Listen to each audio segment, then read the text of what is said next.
નમસ્કાર મિત્રો, હું પલક ગોહિલ આપ સૌનું ફરીથી DICSની YouTube channel Delhi institute of civil સર્વિસમાં હાર્દિક સ્વાગત કરું છું. મિત્રો, તમને જેમ કે ખબર છે કે છેલ્લા ઘણા સમયથી આપણે STIની પ્રિલિમ પરીક્ષા અને CC ગ્રુપ બીની મેન્સ પરીક્ષા જેનું રિઝલ્ટ હવે થોડા સમયમાં આવવાનું છે, તો એ બંને પરીક્ષાની તૈયારી માટે આપણે કેટલાક પ્રશ્નોની ડિસ્કશનવાળી વિડીયો ચાલુ કર્યા છે.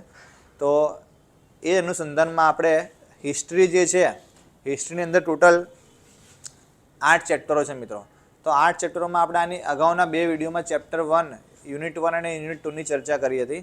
હવે આજે જે આપણો જે વિડીયો જે છે, જે ભાગ છે યુનિટ 2 વિશે છે, યુનિટ 3 વિશે સોરી. તો યુનિટ 3ની અંદર આપણે જે મહત્ત્વના 15 પ્રશ્નો છે, GPSC અગાઉ પૂછેલા છે અથવા જે પૂછવાની સંભાવના ધરાવે છે એવા પ્રશ્નોનો આપણે 15 પ્રશ્નોનો આખો એક વિડીયો લાવ્યા છીએ. અને આઈ હોપ કે તમને આ વિડીયોથી ઘણી બધી માહિતી મળશે અને તમારે કામમાં આવશે, કે તમને તૈયારી કરવામાં થોડી ઉપયોગી પડશે. બરાબર છે મિત્રો? તો શરૂ કરીએ આપણે. બરાબર છે. યુનિટ 3 ચેપ્ટરનું નામ છે ગુજરાતના મહત્ત્વના રાજવંશો, અસરો, પ્રધાન મહત્ત્વની નીતિઓ, વહીવટીતંત્ર, અર્થતંત્ર, સમાજ, ધર્મ, કલા, સ્થાપત્ય અને સાહિત્ય. તો મિત્રો, આ આખું જે ચેપ્ટરનું નામ છે, તમને એ ખબર હોવી જોઈએ કે ગુજરાતના મહત્ત્વના રાજવંશો જે છે, મહત્ત્વના રાજવંશો કયા કયા હતા મિત્રો. તો આપણે જોવા જઈએ તો ગુજરાતના મહત્ત્વના રાજવંશો છે એની અંદર ટોટલ 4 મુખ્ય છે ગણીએ તો. બરાબર. જે 4 મહત્ત્વના રાજવંશો છે એની વાત કરીએ તો પહેલો જે છે એ છે મૈત્રક વંશ. બીજો રાજવંશ છે ચાવડા વંશ. ત્રીજો રાજવંશ છે એ છે સોલંકી વંશ. ચોથો રાજવંશ છે એ છે વાઘેલા વંશ. બરાબર છે મિત્રો? 4 રાજવંશો છે. બરાબર છે. 4 રાજવંશોની અંદર મૈત્રક વંશનો સમયગાળો છે ઈસવીસન 470 થી 742 88 ઘણા લખે છે. ચાવડા વંશ ઈસવીસન 788 થી 942. સોલંકી વંશ ઈસવીસન 942 થી 1244. વાઘેલા વંશ ઈસવીસન 1242-44 થી 1304.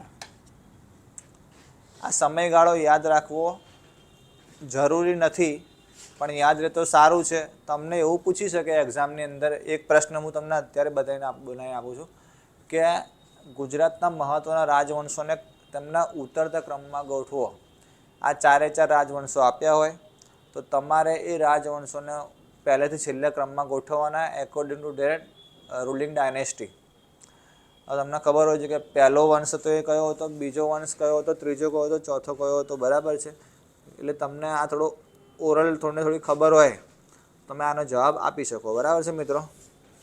હવે જે 4 વંશો થયા, બરાબર છે, 4 વંશોની અસરો, પ્રધાન મહત્વની નીતિઓ, વહીવટીતંત્ર, અર્થતંત્ર, આ બધાની આપણે વાતો કરીશું, મહત્વના પ્રશ્નો. બરાબર છે મિત્રો?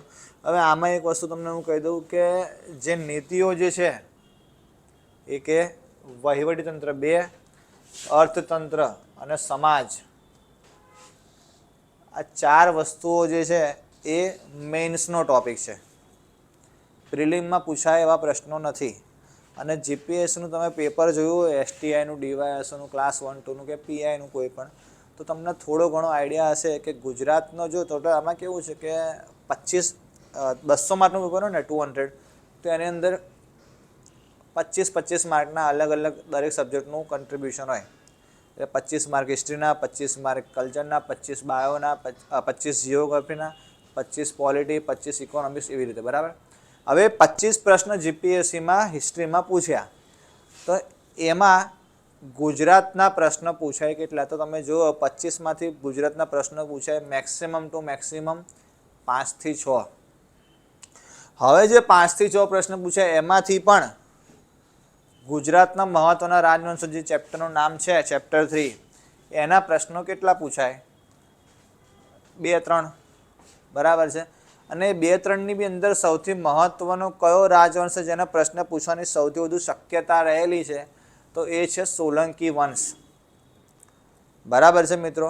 આ તમને થોડોક ઓવરવ્યૂ આપ્યો આ યુનિટનો કે આમાંથી પ્રશ્નો કેવી રીતે પૂછાઈ શકે છે. બરાબર. 8 ચેપ્ટરો છે STIની પ્રિલિમમાં. તો 8 ચેપ્ટરોના 25 / 8 કરો તો 2 પ્રશ્ન, તમે સમજો કે દરેકના ભાગે 3 પ્રશ્નો આવે, દરેક યુનિટના ભાગે 3 પ્રશ્નો આવે. 3 પ્રશ્નો આવે તો આમાંથી 3 કે 4 પ્રશ્નો બને, તેમાંથી સૌથી વધારે પ્રશ્નો હોય તો એ સોલંકી વંશના હશે. ક્લિયર છે? હવે આ 4 વંશો થયા, તો એ 4 વંશોમાં મહત્વની કઈ કઈ ઘટનાઓ ઘટી કે શું હતું એની આપણે ચર્ચા કરીશું. બરાબર છે મિત્રો. તો પહેલો પ્રશ્ન છે કે નીચેનામાંથી કોણે વલ્લભી વિદ્યાપીઠની સ્થાપના કરી હતી? વલ્લભી વિદ્યાપીઠની સ્થાપના કોણે કરી હતી? પહેલો ઓપ્શન છે ભટ્ટારકા. ભટ્ટારકા છે ને, he was the founder of Maitraka dynasty. Maitraka વંશ જે છે એની સ્થાપના કરનાર વ્યક્તિ હતો ભટ્ટારકા. ઘણી જગ્યાએ એને ભટ્ટાર્ક પણ કહે છે.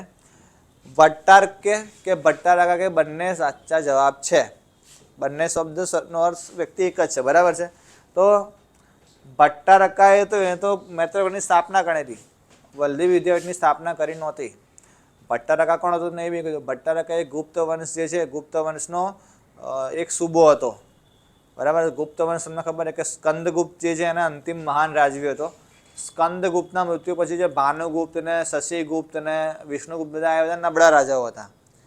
એટલે જેવું વિષ્ણુગુપ્તનું દેહાંત થયું, ગુપ્ત વંશ સમાપ્ત થયો, એટલે ત્યાંથી જે ગુજરાતમાં એના સૂબા હતા ભટ્ટારકા, એણે પોતાની અલગથી સત્તા સ્થાપી અને એ છે મૈત્રક વંશ.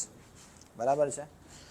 તો ભટ્ટારકાના દ્રોણસિંહ ભટ્ટારકાને પછી ગાદી આવેલો.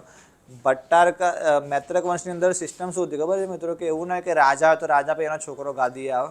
જનરલી સિસ્ટમ બધી એવી હોય, પણ આમાં એવું નહોતું. આમાં શું, મોટો ભાઈ ગાદી પછી નાનો ભાઈ આવે કે કાકાનો છોકરો આવે, એવું બધું હતું. છોકરો આવતો નહોતો. ધ્રુવસેન પહેલો, અને એક પણ જવાબ આવે ધ્રુવસેન પહેલો. જો વલ્લભી વિદ્યાપીઠ જે છે ને મિત્રો, એ સમયની જે નાલંદા વિદ્યાપીઠ છે, તક્ષશિલા વિદ્યાપીઠ છે, એને બહુ સ્ટ્રોંગ શું કહેવાય એને આપણે કમ્પેરિઝન આપતી હતી. નાલંદા, તક્ષશિલા અને વલ્લભી વિદ્યાપીઠ એ સમયની બહુ મહત્ત્વની 3 નામી વિદ્યાપીઠો હતી. બરાબર છે. એવું કહેવાય છે કે અહીંયા એડમિશન લેવું હોય ને મિત્રો, તો તમારે પરીક્ષા આપવી. પરીક્ષામાં એવું કે દર 10માંથી 1 વ્યક્તિ પાસ થાય વલ્લભી વિદ્યાપીઠ. બરાબર છે. અને આ જે વલ્લભી છે વિદ્યાપીઠ, એની અંદર મુખ્યત્વે કયા ધર્મનું જ્ઞાન આપવામાં આવતું હતું? આપવામાં આવતું હતું બૌદ્ધ ધર્મનું જ્ઞાન. બરાબર છે મિત્રો.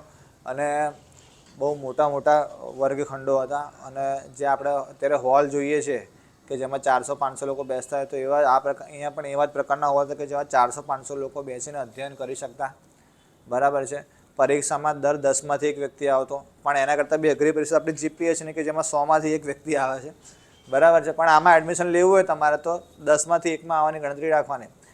જે વ્યક્તિ પાસ થયો, જે વિદ્યાર્થી પાસ થયો ત્યાંથી, એટલે એને રાજ્યમાં મોટા પદ ઉપર નોકરી મળતી વહીવટી તંત્ર ચલાવવા માટે. બરાબર છે મિત્રો. ઘણા લોકો કે વિદ્યાપીઠમાં રહીને જ અમે ભણાવીશું આ જીવન, તો એ લોકો વિદ્યાપીઠમાં રોકાતા. ઘણા લોકો પાછા એના દેશ જતા રહેતા. બરાબર છે. એવું કહેવાય છે કે વિવિધ જગ્યાએથી, વિવિધ રાજ્યોમાંથી, વિવિધ દેશોમાંથી લોકો ભણવા અહીંયા આવતા હતા. બરાબર છે. યુએન તસાંગ જ્યારે આવ્યો ને, યુએન તસાંગ ચીની મુસાફર, તો એણે આની મુલાકાત લીધેલી વલ્લભી વિદ્યાપીઠની. બરાબર છે. તો આ તમને કેટલોક વલ્લભી વિદ્યાપીઠનો ઓવરવ્યૂ તમને કીધો. બરાબર છે કે વલ્લભી વિદ્યાપીઠ શું હતી. બરાબર છે. આઈ હોપ કે તમને ખબર પડી હશે. નેક્સ્ટ, ચીની મુસાફિર યુએન તસાંગની ગુજરાત મુલાકાત દરમિયાન ગુજરાતનો રાજા કોણ હતો? ચીની મુસાફિર યુએન તસાંગ. ચીની મુસાફરો કેટલા તમને કીધું? ચીની મુસાફરો ટોટલ કેટલા છે? 4 અહીંયા આવેલા. 4 યાદ રાખવાની ટ્રીક તમને બતાવું છું. ફાસી હુઈ. ફા ઉપરથી ફાહિયાન આવ્યો હતો.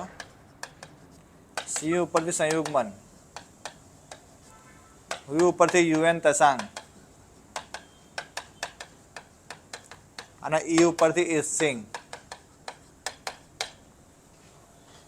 આ 4 મુસાફરો આવ્યા હતા. 4 ક્રમમાં લખીને આપે છે ફાંસી હુઈ. તમારે યાદ રાખવાની ટ્રીક તો એ રહી. બરાબર છે.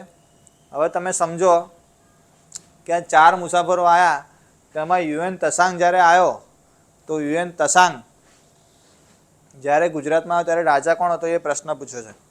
પહેલો ઓપ્શન છે ભટ્ટારકા. ભટ્ટારકા હતો એ તો ફાઉન્ડર હતો એટલે આ તો જવાબ આવે જ નહીં તમારો. દ્રોણસિંહ એનો ભાઈ એ પણ ના આવે. ધ્રુવસેન પહેલાં તો વલ્લભી વિદ્યાપીઠ સ્થાપેલી, આ ના આવે. ધ્રુવસેન બીજો જવાબ આવે.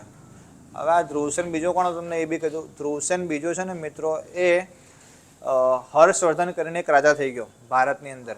એવું કહેવાય છે કે ભારતનો અંતિમ મહાન રાજવી કોણ હતો? તો ભારતનો અંતિમ મહાન રાજવી હતો હર્ષવર્ધન. વર્ધન વંશનો હતો, જેનું બીજું નામ છે પુષ્યભૂતિ વંશ. તો વર્ધન વંશનો આ રાજા જેનું નામ છે હર્ષવર્ધન, એનો જમાય હતો ધ્રુવસેન બીજો. એવું એટલે આમાં કેવું હતું એક્ઝેક્ટલી વાત કે હર્ષવર્ધને છે ને ગુજરાત ઉપર આક્રમણ કરેલું. ગુજરાત ઉપર આક્રમણ કર્યું ને મિત્રો, એટલે હું તમને એક થોડી વાત કરું, બરાબર છે. આ જગ્યાએ દક્ષિણમાં એક 2 મિનિટ,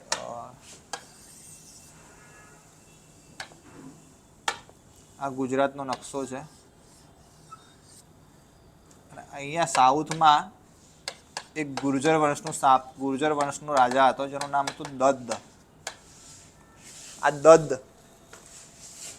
અહીંયા આપણે વલ્લભી, અહીંયા ભાવનગર સાઈડ, અને વલ્લભીનો રાજા આપણો ધ્રુવસેન બીજો. આ દદ્દ અને ધ્રુવસેન બીજો બંને ભાઈબંધો હતા. અને જ્યારે હર્ષવર્ધને આક્રમણ કર્યું ગુજરાત ઉપર તો એ વખતે ધ્રુવસેન બીજાને અને દદ્દ આ બંને ભેગા મળીને હર્ષવર્ધનનો સામનો કરેલો. એટલે થયું કે યુદ્ધમાં કોઈ પરિણામ આવ્યું નહીં, એટલે હર્ષવર્ધન ધ્રુવસેન બીજાની બહાદુરીથી પ્રસન્ન થઈ ગયા અને ધ્રુવસેન બીજાને કીધું કે ભાઈ આપણે સંધિ કરીએ છીએ અને કે મારી પુત્રી જે છે એના લગ્ન હું તમારી જોડે કરાવવા માગું છું. એટલે ધ્રુવસેન બીજો કે ઓકે, મને વાંધો નથી. એટલે હર્ષવર્ધનની છોકરીના લગ્ન ધ્રુવસેન બીજા જોડે થયા હતા. એટલે ઇનડાયરેક્ટલી એવું થાય કે હર્ષવર્ધનનો જમાય થયો ધ્રુવસેન બીજો. ક્લિયર છે?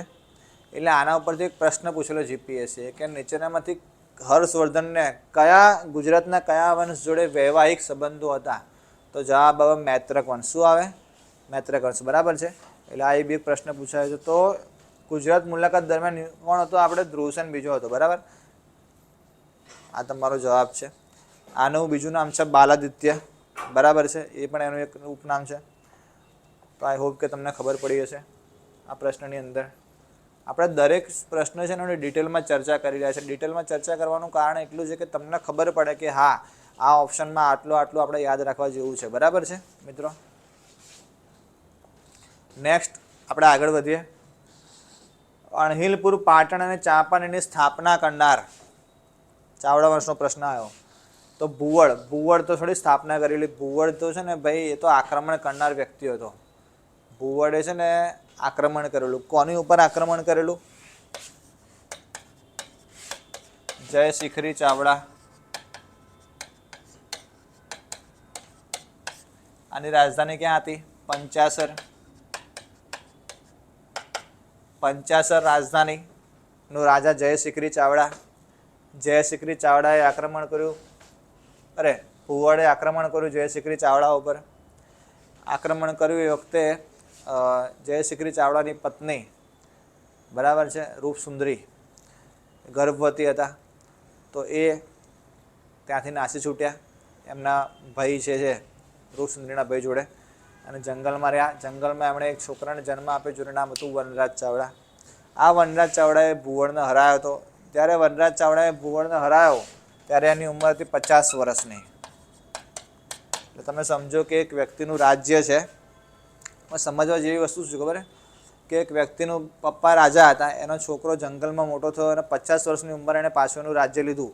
એનો મતલબ એવો થયો મિત્રો કે છે ને 50 વર્ષની ઉંમરે બી તમે રાજા બની શકો છો. એટલે હોપ છોડવો નહીં. આ સ્ટોરી મોરલ સ્ટોરી એવું કહે છે. બરાબર છે. તો ભુવડ તો આક્રમણ કરનાર વ્યક્તિ હતો એટલે એ તો વસાવાનો હતો જ નહીં. એટલે આ ઓપ્શન તો આવે નહીં. શિલાદિત્ય સાતમો છે ને ભાઈ અંતિમ રાજા છે. આમ તો શિલાદિત્ય 8મો આવે. શિલાદિત્ય 8મો એ અંતિમ રાજા છે, પણ ઘણી જગ્યાએ 7મો કહે છે. 7મો જે છે એનું બીજું નામ છે ને શું છે ખબર મિત્રો? એનું બીજું નામ છે ધ્રુવ ભટ્ટ. ભટ્ટ નહીં હો, ભટ્ટ. ધ્રુવ ભટ્ટ. ઉપનામ તમને પૂછ્યો તો. વનરાજ ચાવડા સાચો જવાબ. અને વનરાજ ચાવડા જે છે મિત્રો, એણે જ્યારે આક્રમણ કર્યું ભુવડ ઉપર 50 વર્ષની ઉંમરે, તો એના 2 મિત્રો હતા. એકનું નામ હતું અણહિલ ભરવાડ અને બીજો હતો ચાંપો વાણિયો. અને આ બંનેની મદદથી એણે એક સૈન્ય તૈયાર કર્યું અને સૈન્ય તૈયાર કર્યા પછી એણે આક્રમણ કર્યું અને ભુવડને પરાસ્ત કરીને પાછો આખી નવી રાજધાની બનાવી. પંચાસર તો ઓલરેડી ખંડેર બની ગયું હતું. એટલે જે નવી રાજધાની બનાવી તો એમાં એવું છે કે અણહિલ ભરવાડ જે હતો એ ભાઈ શહીદ થઈ ગયા હતા, એની અંદર મૃત્યુ પામેલા. એટલે એની યાદમાં એમણે શું કર્યું તો અણહિલપુર પાટણ મિત્રની યાદમાં બનાવ્યું, બરાબર છે. અને ચાંપાવાણિયાની યાદમાં બનાવ્યું ચાંપાનેર, બરાબર છે મિત્રો. તો ચાંપાનેર અને અણહિલપુર પાટણ બંને એના મિત્રો ચાંપાવાણિયો અને અણહિલ ભરવાડની યાદમાં બનાવ્યું વનરાજે, બરાબર છે મિત્રો. સામંતસિંહ ચાવડા તો છે ને ભાઈ અંતિમ રાજા છે. મૂળરાજ સોલંકીના મામા થાય, લીલાવતીના ભાઈ, રાજીવકુમારના શાળા, આખી સ્ટોરી છે આગળ. વનરાજ ચાવડા જે છે, બરાબર, તમને એની વાત કરી. અને વનરાજ પછી એનો છોકરો આવ્યો શ્યામરાજ, યોગરાજ, એમ કરીને છેલ્લે સામંતસિંહ આવ્યો, બરાબર છે. અને તમને ખબર છે કે દરેક મોટા વંશમાં જે થયું છે કે ભાઈ શરૂઆતના 4-5 રાજાઓ બહુ જ સારા હોય, વ્યવસ્થિત કર્તવ્યનિષ્ઠ હોય, પણ છેલ્લા રાજાઓ જે છે એ લોકો છે ને પછી પેલું ના કહેવાય ગુજરાતમાં દાટ વાળે, એટલે આખું એમ્પાયર ધ્વસ્ત થઈ જાય. તેમાં સામંતસિંહ વખતે એવું હતું, શ્યામરાજ વખતે બી એવું હતું, બરાબર છે. તો આ કેટલીક આપણે વાત કરી. નેક્સ્ટ, સોલંકી શાસન વિશે સાચા વિધાન જણાવો. સોલંકી શાસન જે છે મિત્રો, તમને ખબર છે કે ગુજરાતનું સુવર્ણ યુગ કહેવાય છે. તમને પૂછે કે ગુજરાતનું સોલંકી શાસન વિશે થોડીક વાત કરીએ. સોલંકી શાસન છે ને ભાઈ મિત્રો, એનો પ્રશ્ન પૂછાવાની સંભાવના પૂરેપૂરી છે 1000%. ઈસવીસન 942 થી 1244 સમયગાળો. આની વંશાવલી યાદ રહે તો સારી વાત છે. ના યાદ રહે તો એટલું તો જ રાખો કે કયા પછી કયો રાજા આવ્યો હતો.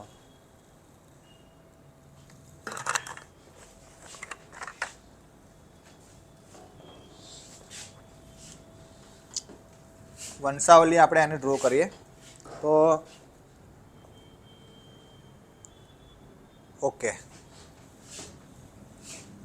સોલંકી શાસન,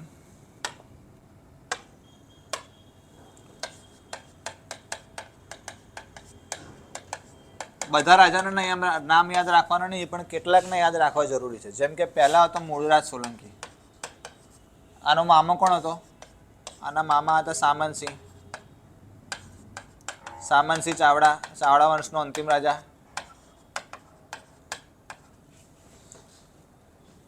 મૂળરાજને પછી આવે ચામુંડરાજના 3 છોકરા હતા, દુર્લભરાજ, વલ્લભરાજ, નાગરાજ. પછી આમનો છોકરો આવે ભીમદેવ પહેલો, એનો છોકરો કર્ણદેવ, એનો છોકરો સિદ્ધરાજ જયસિંહ. કર્ણદેવને ભીમદેવની 2 પત્ની હતો. એક હતી ઉદયમતી, એક હતી બકુલા દેવી, આમની પત્ની મીનળ દેવી. બીજી આ બાજુ જઈએ તો હવે કુમારપાળ સોલંકી.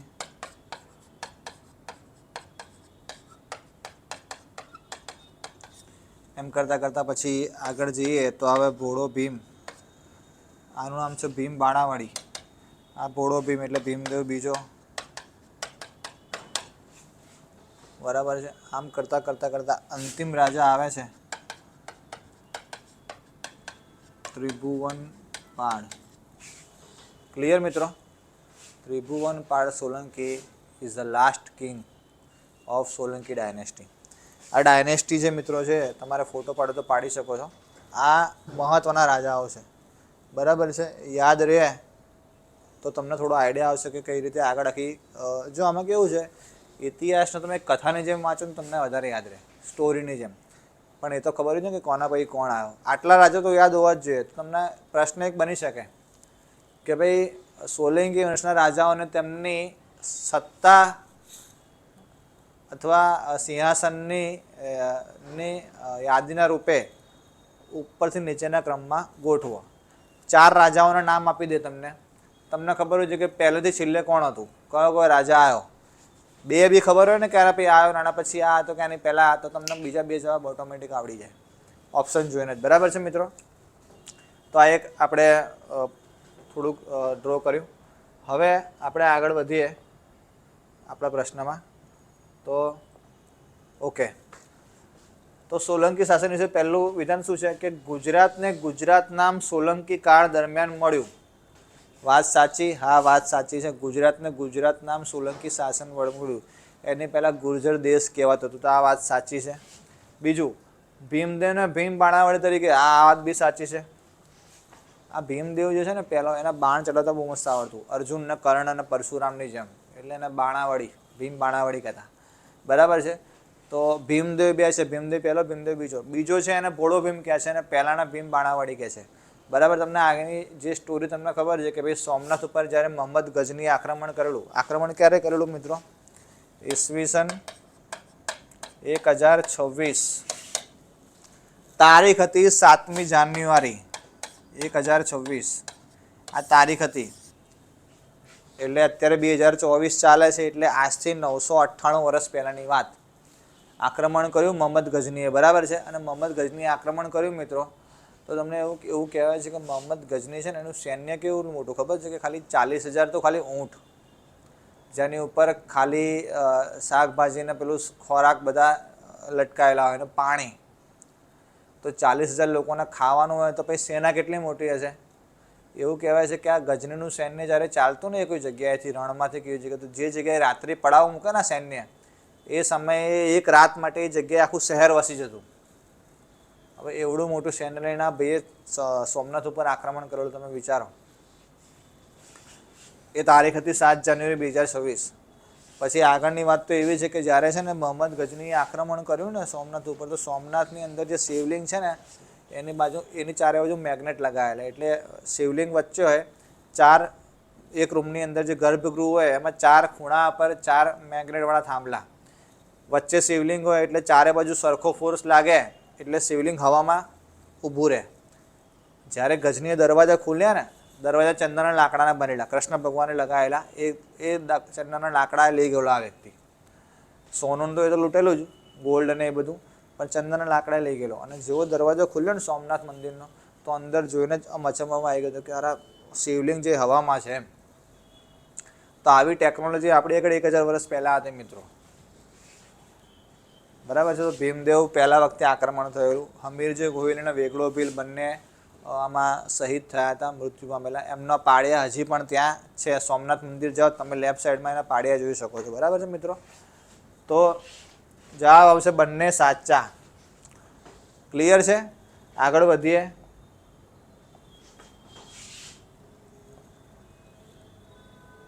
નેક્સ્ટ, સોલંકી શાસનનો. સોલંકી શાસનના આપણે 3-4 પ્રશ્નો લીધા છે. પ્રશ્નો લેવાનું કારણ એટલું છે કે મિત્રો તમને સોલંકી શાસનમાંથી એક પ્રશ્ન પૂછાય છે, એ 100% સાચી વાત છે, એટલે આપણે થોડી એની પ્રેક્ટિસ વધારે કરીશું. બરાબર છે મિત્રો?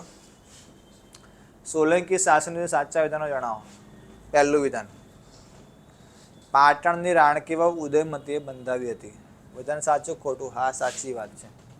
તો તમને હું વાવની કેટલીક વાત કરી દઉં. વાવ છે ને એના 4 પ્રકાર છે: નંદા, ભદ્રા, જયા, વિજયા. જેમાં આવવા જવાનો રસ્તો એક જ હોય એ નંદા, જેમાં 2 હોય આવવા જવાના રસ્તા, ચડવા ઉતરવાના, એને ભદ્રા કે. 3 હોય એને જયા. 4 જગ્યાએથી તમે એન્ટ્રી મારી શકો, 4 જગ્યાએથી તમે બહાર જઈ શકો, એને એનો વાવનો પ્રકાર છે વિજયા. આટલું ક્લિયર થઈ ગયું. હવે કોણે કઈ વાવ બનાવી હતી ને એ તમને 2-3 એક્ઝામ્પલ યાદ રાખવાના. જો રાણકી વાવ જે છે ને ઉદયમતીએ બંધાયેલી, અડાલજની વાવ જે છે ને ગાંધીનગર, એ રૂડાદેવીએ બનાવેલી. રૂડાદેવી કોણ હતા? રૂડાદેવી છે ને વીરસિંહ વાઘેલાના પત્ની હતા. વીરસિંહ વાઘેલાનું મૃત્યુ થઈ ગયું, એની યાદમાં એમણે બનાવી અડાલજની વાવ. દરેક વાવ બનાવવાનો મકસદ એટલો જ હોય કે ભાઈ પાણી જે છે વરસાદી પાણી એનો સંગ્રહ રહે અને આખું વર્ષ લોકોના ઉપયોગમાં આવે.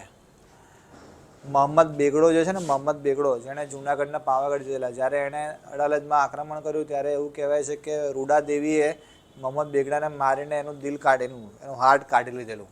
એટલા બહાદુર હતા આ બેન રૂડાદેવી. બરાબર છે. પછી એક છે આપણે અહીંયા અમદાવાદની અંદર એ છે હરિડે વાવ. એ બાય હરિડે નામની વ્યક્તિએ બનાવેલી. બરાબર છે મિત્રો. આ સિવાય તો બધી ઘણી બધી વાવો છે, કપડવંજમાં બી છે, અને પણ મુખ્ય આ 3 જે છે યાદ રાખવાની. બરાબર છે. તો રાણકીમાં ઉદયમતીએ બંધાયેલી. ઉદયમતી કોણ હતા? ઉદયમતી છે ને ભાઈ જૂનાગઢના ચુડાસમા વંશના રા ખેંગારના પુત્રી હતા. બરાબર છે. આટલું યાદ હોવું જોઈએ. તો ચુડાસમા વંશના જે પુત્રી હતા એની જોડે ભીમદેવ પહેલાં એ લગ્ન કરેલા. ભીમદેવે 2 લગ્ન કરેલા, ઉદયમતી જોડે અને એક બકીલા દેવી હતી, જેને ચોલા દેવી બી કહે છે. બરાબર છે. બીજું, દેલવાડાના મંદિરોને સંગેમરમરમાં કંડારેલ કાવ્ય તરીકે. વાત સાચી છે. સંગેમરમરમાં કંડારેલ કાવ્ય તરીકે ઉપમા કોને આપી છે? તો ભાઈ દેલવાડાના દેરાના. દેલવાડાના દેરા છે ને અહીંયા છે ને આ બનાવ્યું છે વિમળ મંત્રીએ. વિમલ મંત્રી કોણ હતો? ભીમદેવ પહેલાનો સેનાપતિ. પહેલી વાત આ. બીજી વસ્તુ કે દેરાણી જેઠાણીના ગોખલા, દેરાણી જેઠાણીના ગોખલા પણ અહીંયા આવેલા છે. બરાબર છે મિત્રો. તો આ તમને થોડીક યાદ હોય તો જવાબ શું છે? બંને સાચા આવે. ક્લિયર છે મિત્રો? આઈ હોપ કે તમને આમાં ખબર પડી હશે. અત્યાર સુધી આપણે જેટલા પણ પ્રશ્નો 5 પ્રશ્નો સોલ્વ કર્યા, 5 પ્રશ્નો તમને ખબર પડી હશે. નેક્સ્ટ આગળ વધીએ. સોલંકી શાસન. ફરીથી સોલંકીનો પ્રશ્ન આવ્યો. તો શું છે? સોલંકી શાસન દરમિયાન લોકભાષા અપભ્રંશ હતી. આ પ્રશ્ન ડીવાયએસઓમાં પૂછાયેલો મિત્રો. અપભ્રંશ હતી. સોલંકી શાસન વખતે ભાષા અપભ્રંશ હતી. હવે ભાષા આવી ક્યાંથી? ભાષા, બોલી, લિપિ તમને ખબર છે ને બધું અલગ અલગ અને ટર્મ. તો સૌથી પહેલી ભાષા જો કે જૂનામાં જૂની તો સંસ્કૃત. ઘણી જગ્યાએ તમે સંસ્કૃતથી પણ જૂની ભાષા કઈ ખબર તમને? તમિલ. તમિલ છે ને સંસ્કૃત કરતાં બી જૂની ભાષા છે. સંસ્કૃતમાંથી આવી પ્રાકૃત. આપણે પર્ટિક્યુલર ગુજરાતની વાત કરી રહ્યા છીએ કેમ કે ચેપ્ટરનું નામ જ છે ગુજરાતના રાજવંશો. સંસ્કૃતમાંથી આવી પ્રાકૃત, પ્રાકૃતમાંથી અપભ્રંશ, અને અપભ્રંશમાંથી આવી શિષ્ટ ગુજરાતી, અને અત્યારે ચાલી જે છે માન્ય ગુજરાતી. આપણે અત્યારે જે ભાષા બોલી રહ્યા છે ને, અત્યારે હાલમાં જે વિડીયો તમારી સામે તમે મને જોઈ રહ્યા છો, અત્યારે આખા ગુજરાતમાં જે 2024ની જે આ તારીખ જે છે આજની, બરાબર 17 સપ્ટેમ્બર આપણા વડાપ્રધાનનો જન્મદિવસ છે આજે. તો એ દિવસે જે ભાષા બોલાઈ રહી છે આખા ગુજરાતમાં એ છે માન્ય ગુજરાતી. તો જ્યારે અપભ્રંશની વાત ચાલે છે, અપભ્રંશ એટલે 1000 વર્ષ પહેલાં સોલંકી શાસન વખતે ચાલતી હતી. એટલે સોલંકી રાજાઓ જો સિદ્ધરાજ જયસિંહ ને હેમચંદ્રાચાર્ય કુમાર પડે એ લોકો આપણા જેવી ભાષા નહોતા બોલતા, એ લોકો અપભ્રંશ ભાષા બોલતા હતા. એટલે ગુજરાતી બી નહીં અને પ્રાકૃત બી નહીં, બંનેની મિક્સવાળી. બરાબર છે? આ ક્લિયર થઈ ગયું? તો પહેલું વાક્ય સાચું? હા સાચું છે. અપભ્રંશ હતીના પ્રશ્ન જીપીએસસી ઓલરેડી પૂછેલો છે, જેનું મેં સ્ટેટમેન્ટ બનાવ્યું છે. નેક્સ્ટ, સિદ્ધ ચક્રવર્તી, અવંતીનાથ, ત્રિલોકી વગેરે સિદ્ધરાજના ઉપનામો. વાત સાચી, બંને વિધાન સાચા. સિદ્ધરાજ જયસિંહ જે છે ને એની આખી સ્ટોરી એવી છે કે તમને ખબર હોય તો રાણકી દેવી,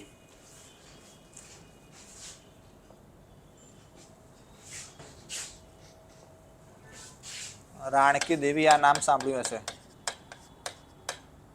રાણકી દેવી અથવા ઘણી જગ્યાએ રણક દેવી બી કહે છે.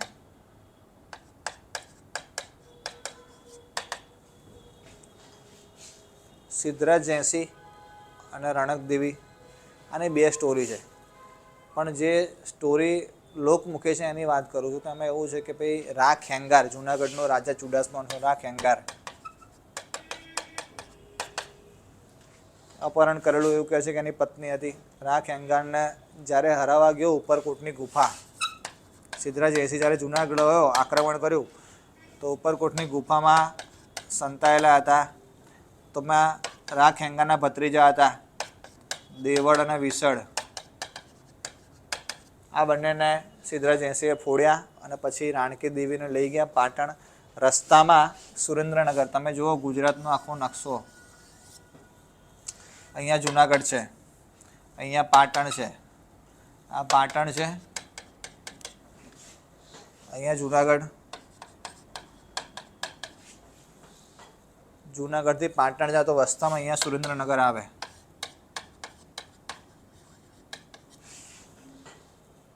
સુરેન્દ્રનગર આવે. સુરેન્દ્રનગરમાં એક નદી વહે છે ભોગાવો.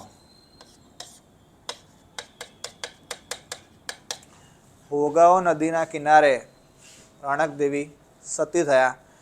ગુજરાતનું એકમાત્ર રાણક દેવીનું મંદિર આવ્યું હતું કે સુરેન્દ્રનગરની અંદર. બરાબર છે. તો જ્યારે આક્રમણ કર્યું હતું સિદ્ધરાજ જયસિંહે સૌરાષ્ટ્ર ઉપર, ત્યારે એક ઉપાધિ લીધેલી સિદ્ધ ચક્રવર્તીની, એના ઉપરથી સિદ્ધરાજ નામ પડ્યું. પહેલાંનું નામ ખાલી જય હતું. સિદ્ધરાજ જયસિંહનું મૂળ નામ હતું ખાલી જયસિંહ. સિદ્ધરાજ તો પછી ઉપનામ મળ્યું, પછી આપણે કહીએ સિદ્ધરાજ એમ. અવંતીનાથ ઉજ્જૈન ઉપર આક્રમણ કર્યું હતું, માળવા. બરાબર. ત્યાંનો રાજા હતો નરવર્મા. નરવર્માનો છોકરો યશુવર્માને લઈને પકડેલો, આણે બંદે બનાવીને લાવેલો. અને જોડે જોડે ત્યાંથી રાજા ભોજ છે ને 9મી સદીમાં થઈ ગયા. પેલું કે કહા રાજા ભોજ કહા ગંગુ તેલી, તમારા રાજા ભોજ જે છે 9મી સદીમાં થઈ ગયા. એમણે એક ગ્રંથ લખેલો વ્યાકરણનો. એ ગ્રંથ 200 વર્ષ પછી, એટલે કે સિદ્ધરાજ જયસિંહ 11મી સદી હતી, 12મી સદી, એમાં લઈને આવ્યો. ઉજ્જૈન પર આક્રમણ કર્યું જ્યારે યશોવર્મન લઈને ત્યારે એની જોડે લઈને આવેલા. અને પછીનું નામ બદલ્યું સિદ્ધેમ શબ્દનું શાસન, હેમચંદ્રાચાર્યએ નામ આપ્યું. અને સિદ્ધેમ શબ્દનું શાસનને છે ને શ્રીકરણ નામનો એક હાથી હતો. સિદ્ધરાજ જયસિંહનો સૌથી પ્રિય હાથી શ્રીકરણ. નામ લખું છું અહીંયા, શ્રીકરણ. આ શ્રીકરણ હાથીની અંબાડી એટલે આ માથું છે ને, માથા ઉપર મૂકીને આખા નગરમાં ફરેલા સિદ્ધરાજ જયસિંહ. બહુ મોટું પરાક્રમ હતું. તો એ અવંતીનાથ ત્રૈલોક્યગણ આક્રમણ કર્યું ત્યારે આક્રમણ કરવા ગયા સૌરાષ્ટ્રમાં, ત્યારે ત્રૈલોક્યગણ સૌરાષ્ટ્રમાં જીતી લીધું રા ખેંગારને હરાઈને. પછી બન્યું સિદ્ધ ચક્રવર્તી. અવંતીનાથ અને એક છે બર્બરિક જીષ્ણુ, બાબરા ભૂતનો હરાયેલો. તો બંને વિધાન સાચા. બરાબર છે મિત્રો. આઈ હોપ કે તમને મજા આવી રહી હશે લેક્ચરની અંદર. સોલંકી સામ્રાજ્યને જોડકા એકદમ ઇઝી પ્રશ્ન અને કહી શકાય. મલાવ તળાવ ધોળકામાં આવ્યું તો પહેલામાં આવે બ આવે એટલે આ એ અને આ સી ખોટો, પતી ગયું. વધ્યું બી અથવાથી મુનસર આ વિરમગામમાં, તો બીજામાં આવશે અ, ત્રીજામાં ક, રુદ્ર મહાલે પાટણ. જવાબ આવે તમારો બી. મિત્રો રુદ્ર મહાલય છે ને મૂળરાજ સોલંકીએ બનાવવાની શરૂઆત કરેલી. કામ પૂરું થયું નહોતું, કામ પૂરું કર્યું સિદ્ધરાજ જયસિંહે. અને અલાઉદ્દીન ખિલજીએ જ્યારે આક્રમણ કરેલું પાટણ ઉપર, ગુજરાત ઉપર, ત્યારે રુદ્ર મહાલે તોડી નાખેલો. રુદ્ર મહાલય ગુજરાતની સૌ પ્રથમ પહેલી બહુમાળી ઇમારત છે, આ યાદ રાખવું. બરાબર છે મિત્રો. નેક્સ્ટ, સોલંકી શાસનના સાચા વિધાનો. હેમચંદ્રાચાર્ય ગુજરાતના સોલંકી સ્થિતિ દ્રાયાશ્રયમાં કંડાર્યો છે, વાત સાચી. સિદ્ધરાજે સિંહ સંવતની શરૂઆત, આ વાત પણ સાચી. બંને વિધાન સાચા આવશે. બરાબર છે મિત્રો. નેક્સ્ટ. ઓકે મિત્રો, આપણે અહીંયા DICS Delhi institute of civil service જે આપણી સંસ્થા જે છે એમાં દર મહિને ઓફલાઈનનો ઓનલાઈન બેચ ચાલુ થતી હોય છે. તો જો તમે ઓફલાઈન એડમિશન લેવા માગતા હોય DICSમાં, તો અમારી 4 બ્રાન્ચો છે DICSની, અમદાવાદ, સુરત, વડોદરા અને ગાંધીનગર. તો તમે 4માંથી કોઈ પણ બ્રાન્ચમાં જઈને જો નજીકમાં રહેતા હોય અને તમારે GPSCની તૈયારી કરવી હોય, UPSCની તૈયારી કરવી હોય, બરાબર છે, STIની DYSની તૈયારી કરવી હોય, PAની તૈયારી કરવી, તો એના માટે આપણી જે બ્રાન્ચ છે અમદાવાદ, સુરત, વડોદરા અને ગાંધીનગર. તો તમે ત્યાં જઈને ઓફલાઈન એડમિશન લઈ શકો છો, બરાબર છે મિત્રો. અને જે લોકો દૂર રહેતા હોય તો એ લોકો ઓનલાઈન એડમિશન પણ લઈ શકે છે, બરાબર. DICS સંસ્થા તમને સારું ઇન્ફ્રાસ્ટ્રક્ચર, વેલ ક્વોલિફાઈડ ફેકલ્ટી, બરાબર છે, રીડિંગ લાઇબ્રેરીની પણ સુવિધા છે. તો આપણે અહીંયા તમામ પ્રકારની સુવિધાઓ છે અને વાતાવરણ પણ આપણે અહીંયા એવું હોય છે કે તમને એવું ફીલ થાય કે ના ખરેખર હું એક GPSCની તૈયારી કરી રહ્યો છું, બરાબર છે. તો જો તમારે એડમિશન લેવું હોય તો આપણે ઓનલાઈન ઓફલાઈન બેચ દર મહિને ચાલુ થતી હોય છે. 22 સપ્ટેમ્બરે એટલે કે નેક્સ્ટ આ વીકમાં, આવતા વીકમાં 22 સપ્ટેમ્બર આવે જ્યારે, તો 22 સપ્ટેમ્બરે આપણે નવી બેચ શરૂ થઈ રહી છે. જો તમારે એડમિશન લેવું તો તમે સત્વરે લઈ શકો છો, બરાબર છે. 3 ડેમો લેક્ચર ફ્રી આપવામાં આવશે. નેક્સ્ટ, સોલંકી શાસનના સાચા વિધાનો શું છે? કુમારપાળ સોલંકી ગુજરાતનો અશોક કહે છે, વાત સાચી. કુમારપાળે ગિરનારના પગથિયા બંધાવા દારૂબંધી, આ પણ સાચી. સૌથી પહેલી દારૂબંધી છે ને અમલમાં મૂકી હતી એ કોણ હતું? એ વ્યક્તિ હતો કુમારપાળ સોલંકી, બરાબર છે. અને ગુજરાતનો અશોક બી કહે છે, એટલે બંને સાચા આવે. સૌરાષ્ટ્રની અંદર પહેલી દારૂબંધી કોણે અમલમાં મૂકેલી તમને ખબર છે મિત્રો? જો સૌરાષ્ટ્રની અંદર તમને કહે સૌથી પહેલી દારૂબંધી, તો ભાવનગર રજવાડું આવે. આ પ્રશ્ન બી GPSCએ પૂછેલો છે. પાણીની ટાંકી કોણે બનાવેલી? ભાવનગર રજવાડાએ, બરાબર છે. કુમારપાળ છે ને મિત્રો, આ સિવાય તો કુમારપાળના પરાક્રમ એવા છે કે ભાઈ એને છે ને અપુત્રિકા ધન લેવાનું બંધ કરેલું. અપુત્રિકા ધન એટલે શું?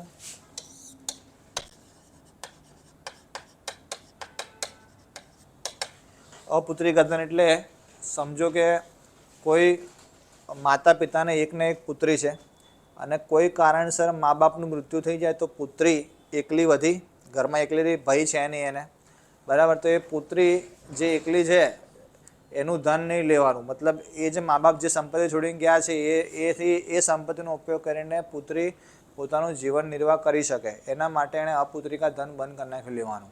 પહેલી વસ્તુ. દારૂબંધી અમલમાં મૂકી.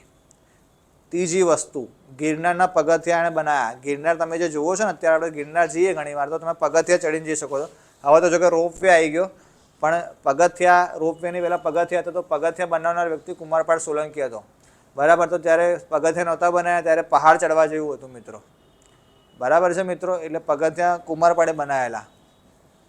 એ સિવાય ગુજરાતમાં જૈન ધર્મનો પ્રચાર કર્યો વ્યક્તિએ, બરાબર છે. તો આ બધું કુમારપાળ સોલંકીએ કર્યું. તમને ખબર હોય તો પાટણના પટોળા છે ને એને GI ટેગ મળેલો છે.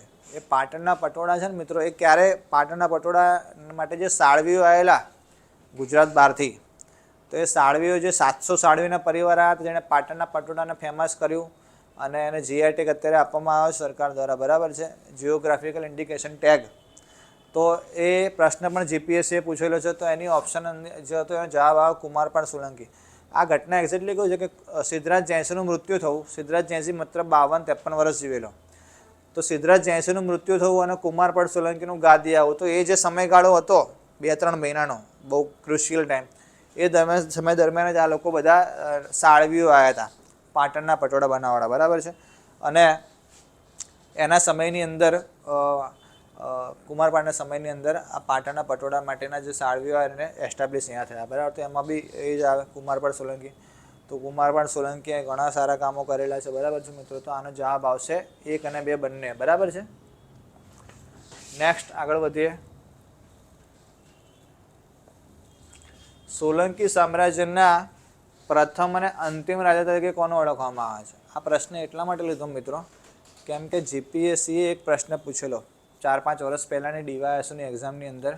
પ્રશ્ન એવો હતો કે ગુપ્ત સામ્રાજ્યના પ્રથમ અને અંતિમ રાજવી કોણ છે? તો એમાં જવાબ આવે શ્રીગુપ્ત અને વિષ્ણુગુપ્ત, બરાબર છે. શ્રીગુપ્ત અને વિષ્ણુગુપ્ત આવે, બરાબર. તો તમે સમજો કે શ્રીગુપ્ત અને વિષ્ણુગુપ્ત છે એ ગુપ્ત એમ્પાયરના રાજા હતા. તો આ પ્રશ્ન પૂછવાનો GPSCનો પર્પસ શું ખબર છે મિત્રો? પર્પસ એટલો જ કે જેણે ગુપ્ત એમ્પાયર વાંચ્યું હોય, શાંતિથી ધ્યાનથી 8-10 પેજ વાંચ્યા હોય, સમજ્યો હોય, એને ખબર હોય કે પહેલો રાજા કયો અને છેલ્લો કયો, બરાબર. પહેલો રાજા ખબર હોય પણ છેલ્લો ના ખબર હોય, ઘણાને છેલ્લો ખબર હોય, પહેલો ના ખબર હોય. તો આપણે એના બેઝ ઉપર એક પ્રશ્ન બનાવ્યો છે કેમ કે જેણે સોલંકી વંશ વાંચ્યો હશે, શાંતિથી વ્યવસ્થિત સમજ્યો હશે, તો તો એને ખબર છે કે પહેલો રાજા કયો અને છેલ્લો રાજા કયો હશે. બરાબર છે મિત્રો. એટલે ઇનડાયરેક્ટલી એવું સાબિત થઈ જાય કે આ વ્યક્તિએ સોલંકી વંશ વાંચ્યો છે ધ્યાનથી, તો જ એને જવાબ આવડે છે. બરાબર, એનો પર્પઝ એવો બી હોઈ શકે. તો સોલંકી સામ્રાજ્યના પ્રથમ અને અંતિમ રાજા પહેલો છે મૂળરાજ અને સિદ્ધરાજ. ઘણા લોકોને એવું હોય કે સિદ્ધરાજ જયસિંહ મરી ગયો એટલે સોલંકી વંશ પતી ગયો, ઘણાને એવું હોય મગજમાં. બરાબર છે. એટલે આ પ્રશ્નનો જવાબ ખોટો છે. મૂળરાજ સોલંકી આવે એ વાત સાચી છે. બરાબર છે. મૂળરાજ સોલંકી પહેલો રાજા, ફર્સ્ટ રુદ્ર મહાલે બનાવ્યો હતો આ વ્યક્તિએ. એ સિવાય મૂળ બસ્તિકા કરીને એક દેરાસર છે, એ પણ આણે બનાવેલું. બરાબર છે. આને પપ્પાનું નામ હતું રાજી કુમાર સોલંકી. સાઉથમાં એક ડાયનેસ્ટી છે, તેના સામંત હતા. ડાયનેસ્ટીનું નામ છે ચાલુક્ય અને મમ્મીનું નામ હતું લીલાવતી. મામાનું નામ હતું સામંતસિંહ ચાવડા. સામંતસિંહની હત્યા કરીને આ ભાઈ ગાદી આવ્યા હતા. જેમ કૃષ્ણ ભગવાને કંસની હત્યા કરી હતી ને એમ આમણે મામા સામંતસિંહની હત્યા કરી. કેમ કરી એની બી પાછળ આખી સ્ટોરી છે, એ પછી ક્યારેક આપણે વાત કરીશું. બરાબર છે મિત્રો. બીજો ઓપ્શન છે મૂળરાજ અને સામંતસિંહ. તો મૂળરાજ સોલંકી જે છે એ તો સાચું જ છે. સામંતસિંહ ચાવડા, સામંતસિંહ સોલંકી કરીને કોઈ રાજા થયો જ નહીં. સોલંકી વંશમાં સામંતસિંહ છે જ નહીં, તો અહીંયા ખોટું આવશે. તો બન્યો ખાલી મૂળરાજ, પણ આ બીજો ઓપ્શન ખોટો એટલે આ જવાબ બી ખોટો. બરાબર છે મિત્રો. થર્ડ, મૂળરાજ અને ત્રિભુવનપાળ. હા, ત્રિભુવનપાળ જે છે ને એ અંતિમ રાજા હતો. બરાબર છે. તો મૂળરાજ સોલંકી પહેલો તો જવાબ આવે તમારો સી. સિદ્ધરાજ અને મૂળ જયસિંહ અને ત્રિભુવનપાળ ના આવે. સિદ્ધરાજ જયસિંહ, ઘણાને એવું કે સિદ્ધરાજ જયસિંહ આવ્યો ને ત્યારથી જ સોલંકી વંશ શરૂ થયો, એટલે આ ઓપ્શન મૂક્યો. આ જવાબ બી ખોટો. તમારો જવાબ આવશે સી. બરાબર છે મિત્રો. તો આ થોડીક તમને વિશેષ પ્રકારની આઈડિયા હોવી જોઈએ કે ભાઈ શું કહે છે. બરાબર છે. આપણું સોલંકી વંશનો ઇતિહાસ. તો જેને આ પ્રશ્નનો જવાબ ખબર હશે એનો મતલબ એણે શાંતિથી ધ્યાનથી સોલંકી ડાયનેસ્ટી વાંચી હશે. બરાબર છે. નેક્સ્ટ, ઈસવીસન 1178માં, સાલ યાદ રાખવાની જરૂર નથી. બરાબર છે. મોહમ્મદ ઘોરી અને નાયકા દેવી, એટલે નાયકા દેવી કૌંસમાં ભોળો ભીમ લખ્યો. ભોળો ભીમ એટલા માટે લખ્યું કે ભોળા ભીમની મમ્મી હતી નાયકા દેવી. નાયકા દેવીનો પુત્ર હતો ભીમદેવ બીજો.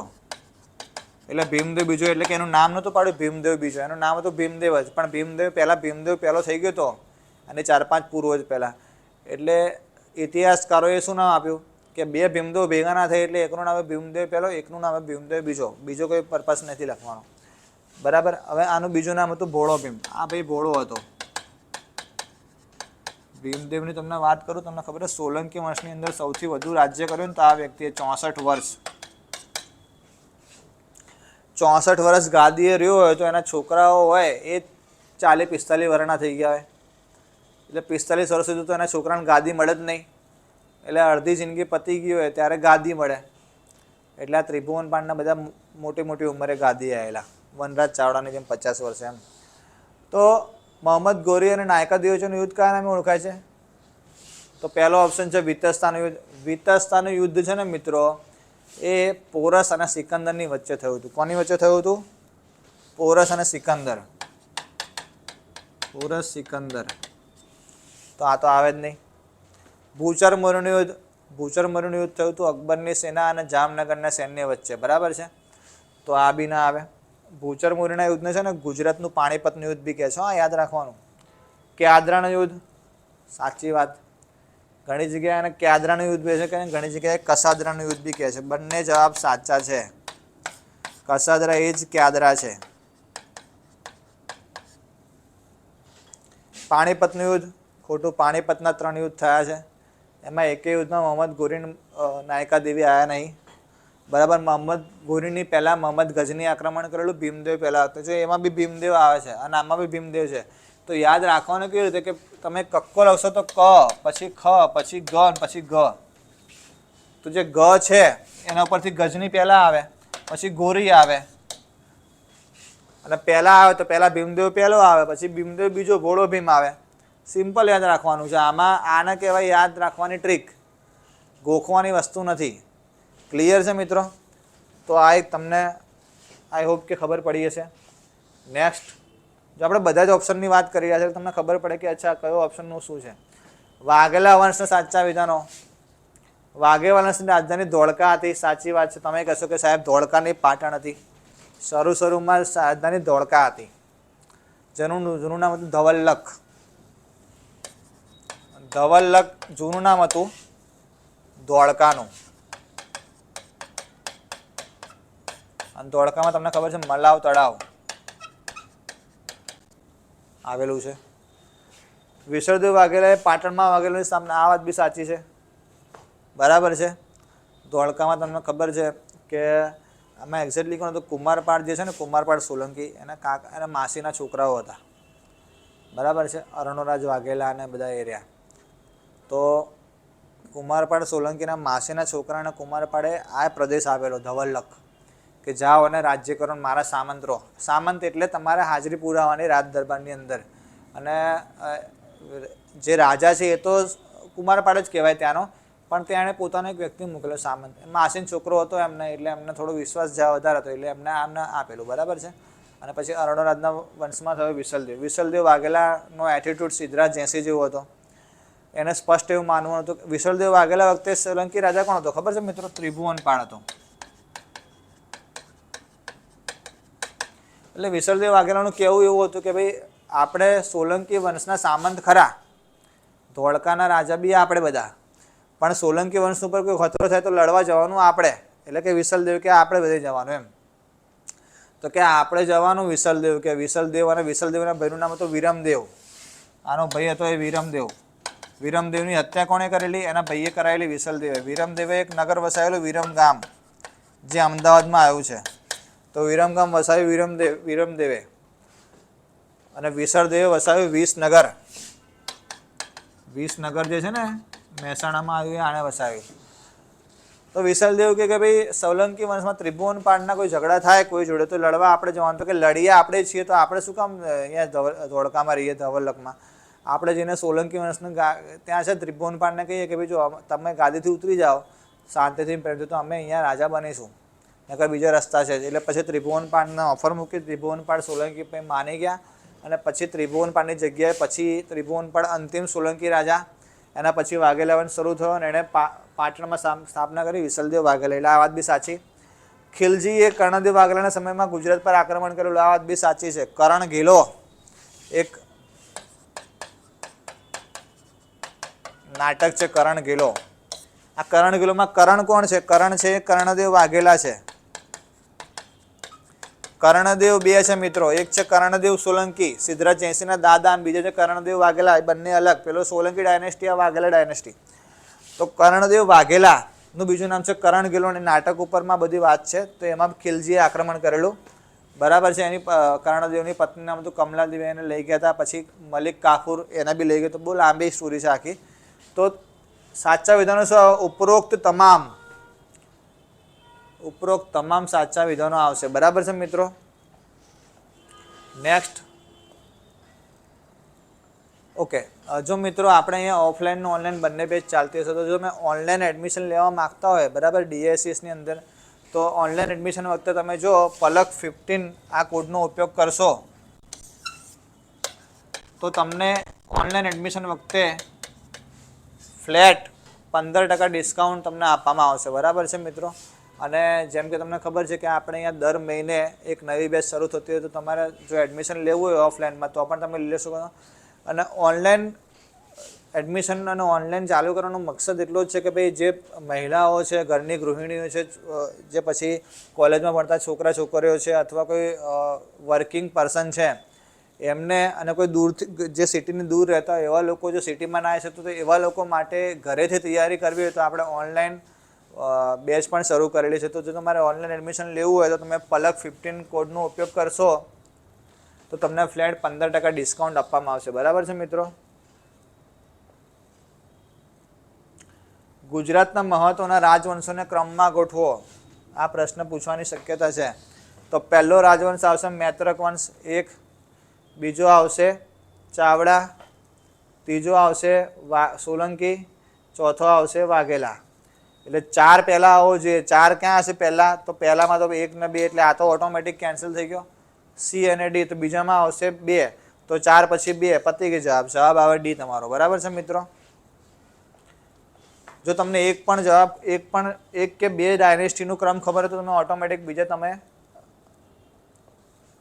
થોડું લોજિક લગાવીને તમે ટીક મારી શકો.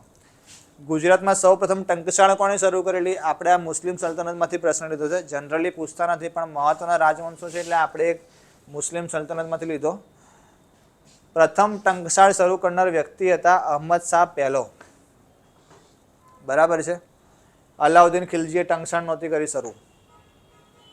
તાતાર ખાન કોણ હતો? તાતાર ખાન એક્ઝેક્ટલી કોણ હતો? જ્યારે તૈમૂરે આક્રમણ કર્યું દિલ્હીમાં, બરાબર, તો દિલ્હીમાંથી આક્રમણ કર્યું તો દિલ્હીમાં એ વખતે ગાઝી મલિકના વંશજો હતા, ત્યાં રાજ્ય કરતા હતા.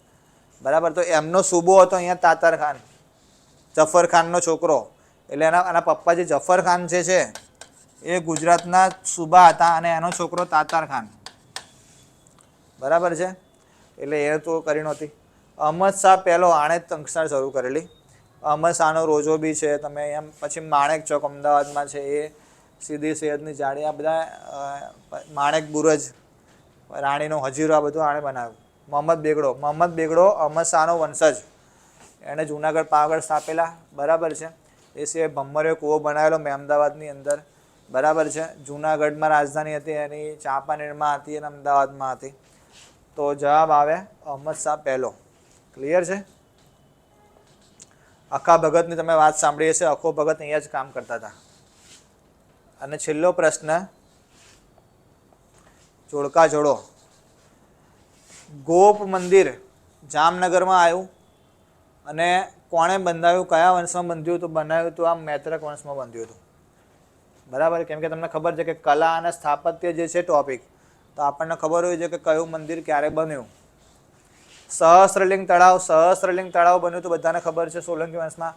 આનું જૂનું નામ હતું દુર્લભ તળાવ. પછી સિદ્ધરાજ જયસિંહ 1008 શિવાલયો આજુબાજુ મુકાયા અને સહસ્ત્રલિંગ તળાવ નામ આપ્યું. સરખેજ રોજો મુસ્લિમ સલ્તનત બન્યો. તો તમારો ઓપ્શનનો જવાબ પહેલામાં આવે બ, તો પહેલામાં અ ખોટો. બી અથવા ડીમાંથી એક જવાબ હોય તો પહેલામાં બે બંનેમાં છે. સહસ્ત્રલિંગ સોલંકી તો બીજામાં ક આવશે, બીજામાં ક, અહીંયા બીજામાં અ છે એટલે આ ખોટો. જવાબ આવે તમારો ડી. તો જો તમને 1 કે 2 પ્રશ્નોના જવાબ ખબર હોય તો ઓટોમેટિક તમે ઓપ્શન પરથી પણ જવાબ શોધી શકો છો. ઠીક છે મિત્રો?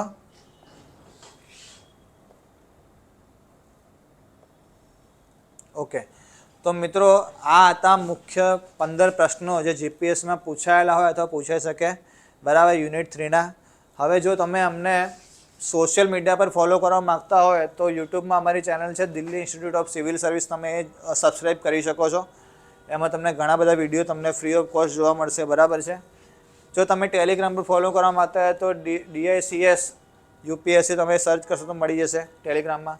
ઇન્સ્ટાગ્રામમાં પણ તમે અમને ફોલો કરી શકો છો, એની લિંક તમને આપી છે. ગૂગલ પ્લે સ્ટોરની અંદર અમારી DICS Delhi institute of civil સર્વિસની પોતાની એપ્લિકેશન છે. તમે એપ્લિકેશન ડાઉનલોડ કરીને તમને એની અંદરથી ઘણા બધા વિડીયો ફ્રીમાં જોઈ શકો છો. ઘણી બધી ફેકલ્ટીની માહિતી છે.